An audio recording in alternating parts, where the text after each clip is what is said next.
What's going on YouTube? We're back here with another video on CZN and we're going to be doing a guide for Beryl. So yeah, don't get to looking into the stats. I took all the gear off and everything like that, but we do have a nice Beryl build that we got for season 2, and I did also post a video and shorts where your boy was able to do a good 25k a turn, and this wasn't like the most optimal way I could have made the build, or even with the other characters in terms of, you know, drawing enough cards to get what you need to get within turn 1.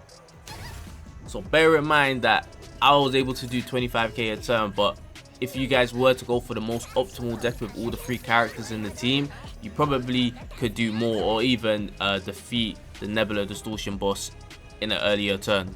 But look, we're gonna get into it now, so I hope y'all enjoy the video. Hit the like button, subscribe to the channel, let's get to it.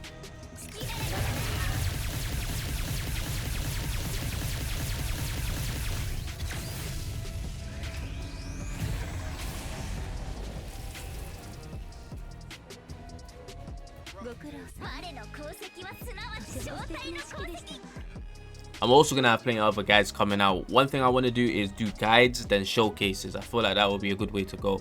So with the partners, Rosaria, you know, I feel like it's good enough. You could run Daisy if you want, it's really up to you. It don't freaking matter. Whoever you could probably dupe up the most from all your pools, you could go with that.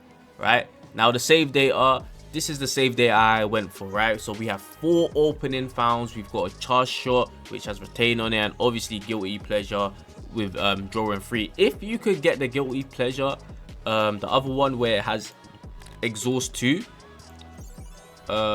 where is it? This one will probably be solid, or even this one morale as well is not bad. So yeah, either the last one or the first one is pretty solid to have. And you know what, I don't even mind the middle one as well. The middle one's not too bad either. So yeah, even if you get those guilty pleasures, they're solid as well. Then we also have the heavy weapon specialist. Now I would recommend keeping the charge shot and the heavy weapon specialist, and you keep the charge shot in your hand and use this to just get another retain card. But I wouldn't recommend taking either or out your deck, and I'm gonna get into why. Then we also have the Spore Harvester. Now if you could get more of a better epiphany where it says like 1 AP or something, that will be solid. Now if I could make a change to this deck, it will probably be to add 1 more Spore Harvester, low key, right?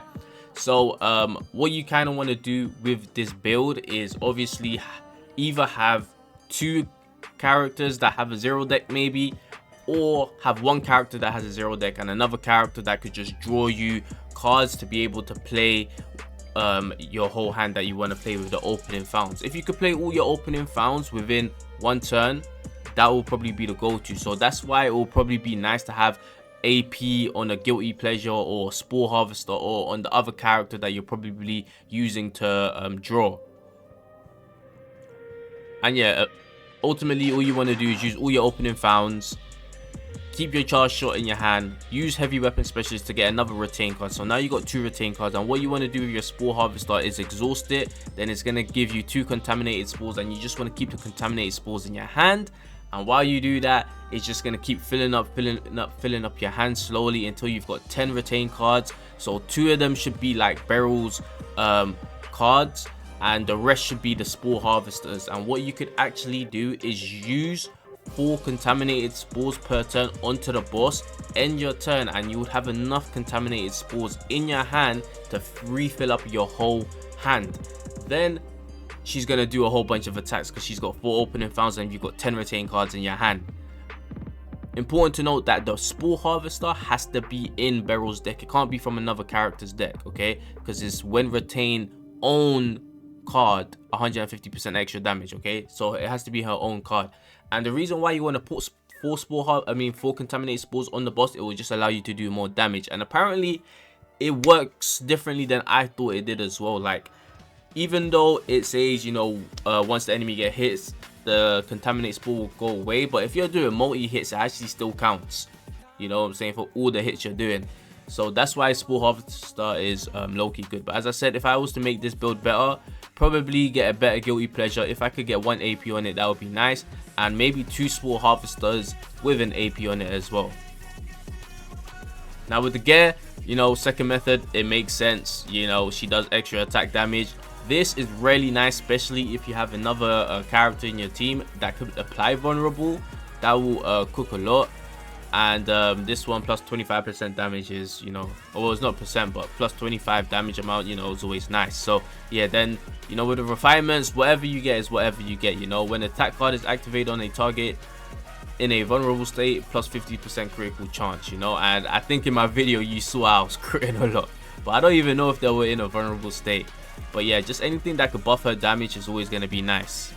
Now you could even look at the potentials. Honestly, with this build, you don't need to level up anything but probably crit damage and the crit chance.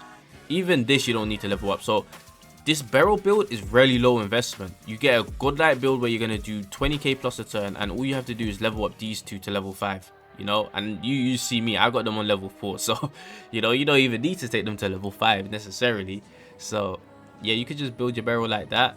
When it comes to memory fragments, just, well, I'm pretty sure I just used 2-piece attack, 2-piece crit damage, and the other 2 pieces was just anything that could help my crit rate and crit damage ratios. So yeah, even her gear is not anything insane. Now we got all of that out of the way, we could get into team comps. So with the way how Beryl's playing, you don't actually necessarily need your other characters to have a whole bunch of cards. So if you could just pair up with 2 support units that maybe have like a small deck, or could, you know, make their deck small by drawing a whole bunch of cards or something like that, that could be pretty much nice. Maybe having a character that has, you know, a card or 0, you know, would be nice too. I'm not gonna lie. So but even if they do, you still, as long as you could draw through the hand properly, you could definitely just get the cards of Beryl in your hand eventually. So, you know, I use something like Nia to just get the AP, so I could play the 4 opening founds, you know, and use her cards to draw.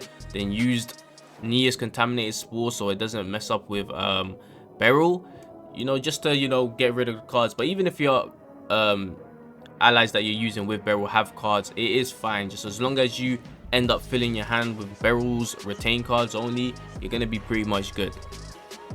So yeah, I would say anyone that could just generate maybe 1 or 2 extra AP, and, you know, just be able to cycle through your deck within turn 1, so you could play all 4 opening founds. That's like you maxing out. Playing 3 opening founds within the turn is good enough, you know. But if you're able to play 4, then yeah, you're just doing the extra amount, which is just gonna help you. So yeah, in terms of a team comps, like, it's nothing really crazy. Just characters that could draw, maybe give her an extra AP or 2 if you can't get it from Beryl's cards, and that's pretty much it. Like, the team, that's it. Just draw, AP, and after 1 turn, you really just want to have a whole bunch of contaminated spores in your hand, and like 2 retain cards of Beryl's in your hand, and that's your hand filled up with 10 cards already. So even all your allies cards are not going to be able to go into your hand because your hands are already filled up. And as I said, all you want to do is play a maximum of 4 contaminated spores a turn with Beryl. Then the rest of the contaminated spores in your hand will fill up your rest of your hand, so no cards could enter your hand. So you'll always have 10 retain cards of Beryl in your hand, and you would always be able to apply 4 contaminated spores onto the enemy and do, you know, a good amount of damage. And that's pretty much going to be it for the build. So I hope you guys enjoyed the video. Hope it was a lot more, you know, just simpler and a good way to do it. But yeah, that's going to be it for me. Like, subscribe, and up. Catch you guys in the next one. I'm out.